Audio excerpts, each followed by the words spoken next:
जय जगन्नाथ फ्रेंड्स। आजिर एही भिडियो रे आमे एक इंटरेस्टिंग फैक्ट विषय जानिबा, तेणु एही भिडियो को स्किप न करी शेष पर्यंत निश्चय देखंतु। आजिर एही भिडियो रे आमे जानिबा खट्टा महू संबंधरे।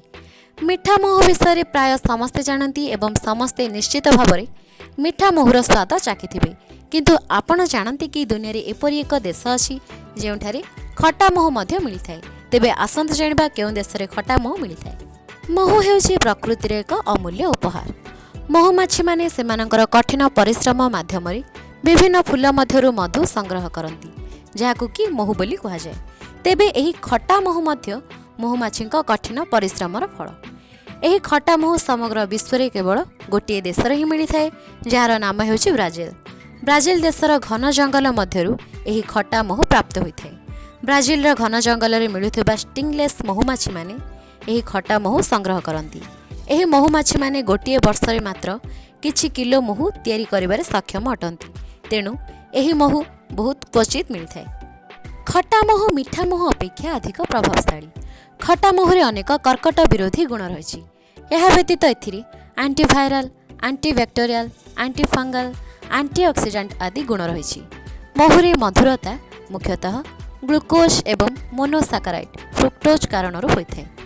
महूरे ग्लूकोज तथा अन्यान्य शर्करा एवं विटामिन, मिनरल्स और आमिनो एसिड मध्य रही। महूरे फास्फरस, मैग्नेशियम एवं पोटासियम परी प्राय अनेक खनिज पदार्थ मध्य रही। हिंदू धर्म रे महू हेउछि अमृत। प्राचीन कालरू महू विभिन्न पूजा कार्य व्यवहृत होई आसुछि। महू हेउछि एपरि एक पदार्थ जहा केबे नष्ट होइनी। महू प्राचीन कालरू औषध भाव में व्यवहृत होई आसुछि।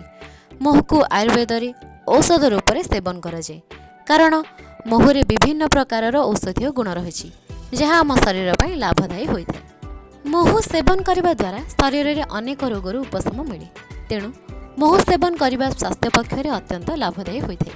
महू सेवन करने द्वारा स्मृतिशक्ति बढ़ी थाए, रोग प्रतिरोधक क्षमता बढ़ी थाए, क्षत आरोग्य, निद्राहीनता दूर होइथाय, ठंडा, काश तथा ज्वर रोगर उपशम मिलता है। चर्म रोग, हृदय रोग, कर्कट रोग आदि विभिन्न रोगरू महू आम शरीर को रक्षा करे, तेणु महू हेउछि प्रकृतिर एक अमूल्य उपहार। महू हेउछि प्रकृतिर मूल्यवान दान और महू मध्य एक दीर्घस्थायी पदार्थ, जार कौनसी एक्सपायरी डेट नाही, कारण महू केबे खराब हुए नहीं। तेणु शुद्ध महू एक अति आवश्यक द्रव्य, जार सेवन शरीर पर लाभदायी होइथाय। एही भिडियो रे आमी खट्टा महू विषय किछि अजଣା तथ्य संबंध रे जानिले, तेणु भिडियोटी भल लागिले भिडियो को निश्चय लाइक, कमेंट, शेयर और चैनल को सब्सक्राइब करी पाखर बेल आइकन को निश्चय प्रेस करंतु, जहा द्वारा नया भिडियो रे नोटिफिकेशन आपण माने प्रथमे पाई परिबे। और भिडियो को शेष पर्यंत देखिथिबारु आपण माने को बहुत बहुत धन्यवाद।